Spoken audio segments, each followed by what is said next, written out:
Coral. We had our first meetup of 2022 with a couple of our FCA members from the Southwest Florida chapter, which is the chapter that we are a part of. Today, we are going down to Bonita Springs to the Di-Corse shop because we're doing some part runs. I need to pick up a couple parts, and we're also installing one part for the rear end of the car. So, main reason I'm going there is because at the meet, Robert Zika, Bob noticed something that didn't sound quite right with my car. In third, fourth, or fifth gear, if I ever tried to do a hard pull or if I was just trying to get up to a higher speed, my car's RPMs would be shooting up like crazy, and he couldn't quite figure out why until he was in the car. I took him for a little drive that day, and I was like, hey, this is what happens. I showed him, and I'll actually show you guys in a couple minutes what it does in fifth gear. But basically what happens is I push on the gas, the RPMs go up, but the speed does not match what the RPMs should be doing. So my engine's working, but my drivetrain's not, meaning my clutch is slipping. I bought this car completely stock, everything from factory. But the previous owner, her son, learned manual on this car. Now, unless you plan on replacing the clutch right after that, it's gonna take some wear and tear on the clutch, especially on a dual mass flywheel setup like this one. So, it's actually going pretty bad. Bob says I have anywhere between 5,000 to 10,000 miles left on the thing. So, looking to get one ASAP and install that on the car. Man, that sun is really bright. But I need to get that on the car, especially if I want to start putting more power into this thing. I can't be putting crazy power and not have it be able to hook, and not even traction-wise, it can't hook drivetrain-wise. So we need to get that sorted out immediately so then we can start putting power into this thing. Alright, so this is what's going on with the car. Watch my RPMs. Yes, my cruise control is on right now, but fifth gear, 80 miles an hour on the highway. I'm going to turn off cruise control, so now throttle power is mine. As soon as I press this throttle down, watch what the RPMs do. RPMs shot up basically to red line, and they were going to hold it there until the drivetrain actually catched up and moved at what speed the wheels are moving at. So I'll do it again, but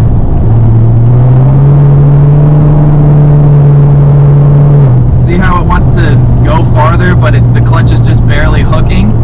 So, and my speed wasn't going anywhere. I was going maybe 2, 3, 5 miles an hour more.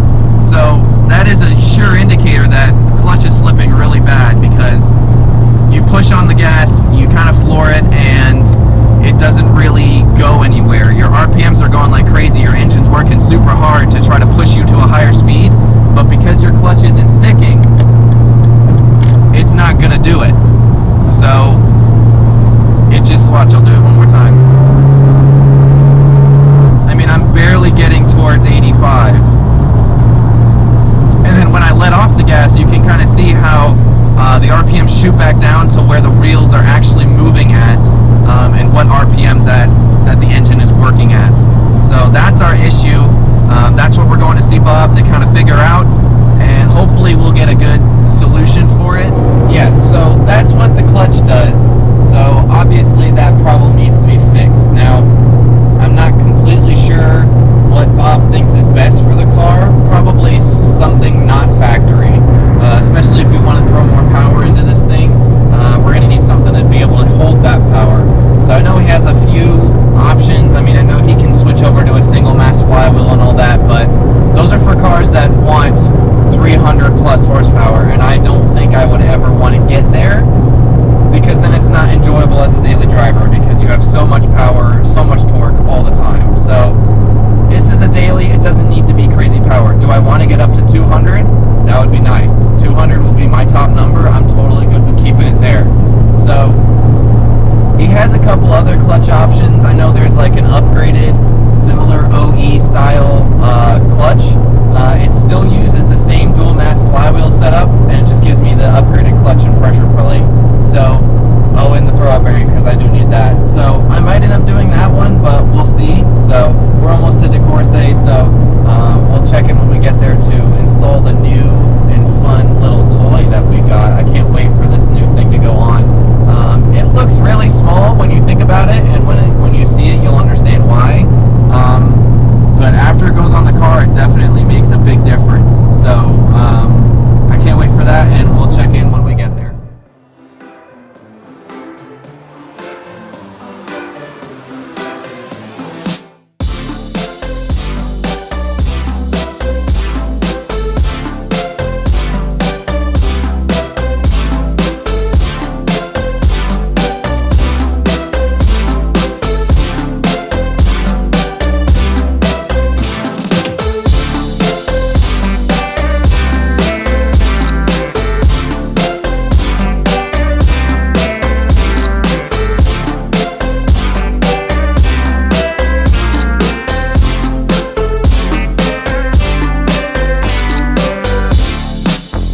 not been named. I don't know if he's ever planning on naming it. But we'll look at it when we get there.